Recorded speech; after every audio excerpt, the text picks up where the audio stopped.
शुद्ध वाक्य प्रयोग। अब हमारे पास कुछ सेंटेंसेस हैं, कुछ वाक्य हैं जिन्हें हम सही तरीके से लिखना सीखेंगे। जाने अनजाने हम अपनी भाषा में ऐसे शब्द वाक्यों का प्रयोग करते हैं जिनका उच्चारण वर्तनी और गलत प्रयोग होता है, प्रयोग गलत होता है।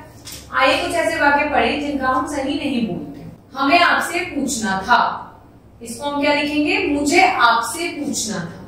हम गलती से इस तरीके से बोल देते हैं, पर ये सही नहीं होता। इसे बोलना है हमें मुझे आपसे पूछना था।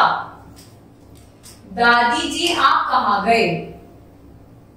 बोलेंगे हम इसे दादी जी आप कहाँ गई? गई थी, मतलब दादी जी के साथ हम गए थे थोड़ी यूज करेंगे, दादी जी तो स्त्रीलिंग है, तो हम क्या कहेंगे? आप कहाँ गई थी। मम्मी जी आ गए, मम्मी जी क्या है? स्त्रीलिंग है, तो मम्मी जी के साथ क्या यूज करेंगे? मम्मी जी आ गई। मेरे को यह नहीं चाहिए, मेरे को की जगह हम क्या यूज करेंगे बेटा? मुझे यह नहीं चाहिए। तुमको क्या खाना है? तुमको की जगह हम क्या यूज करेंगे बेटा? सही वाक्य क्या होगा इसका?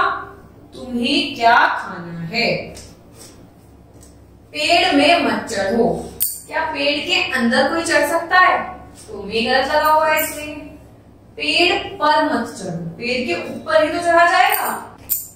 माँ के पास अनेकों हार हैं, तो हम अनेकों को, अनेक का तो मतलब ही बहुत सारे होते हैं, तो हम अनेकों नहीं लिखेंगे, लिखेंगे माँ के पास अनेक हार हैं।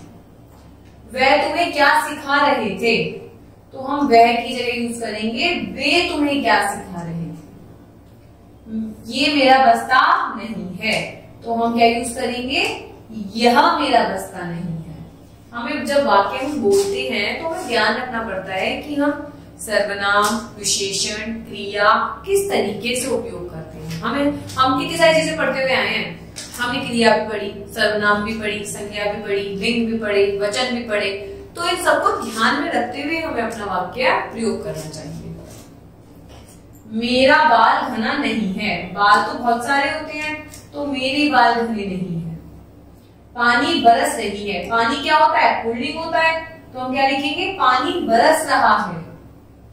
मेरे से चला नहीं जाता, तो मेरे से की जगह हम क्या यूज करेंगे? मुझसे चला नहीं जाता।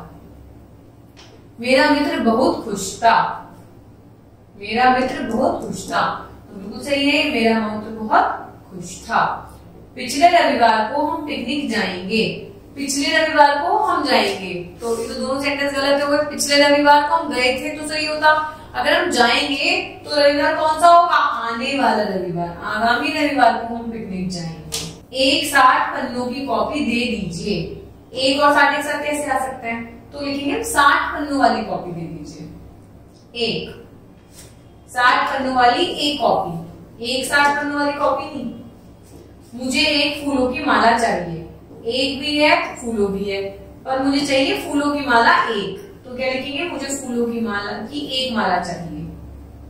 बेफिजूल मत बोलो, बोले गलत, फिजूल मत बोलिए, बोलो। कृपया मुझे छुट्टी देने की कृपा करें, कृपया मुझे छुट्टी दें, इसका सही वर्जन। शादी में मैंने बढ़िया कपड़े डाले, डाले का क्या मतलब होता है? मतलब पहने। आप सही से लिखोगे शादी में मैंने बढ़िया कपड़े पहने। तो इस तरीके से हमने कितने सारे सेंटेंसेस को क्या करा? सही तरीके से लिखा। उसमें हमने सर्वनाम भी चेंज करा, हमने लिंग भी चेंज करा, हमने वचन चेंज करा, हमने क्रिया विशेषण चेंज करा, हमने कर्ता ने कर्म को ये चेंज करा। तो इस तरीके से हमें क्या ध्यान रखना है? अपने वाक्य का अगर हम लिख रहे हैं, बोल रहे हैं, तो सही तरीके से हमें प्रयोग करना है। संज्ञा, सर्वनाम, विशेषण, लिंग, वचन, क्रिया विशेषण, क्रिया सबको ध्यान में रखते हुए। धन्यवाद।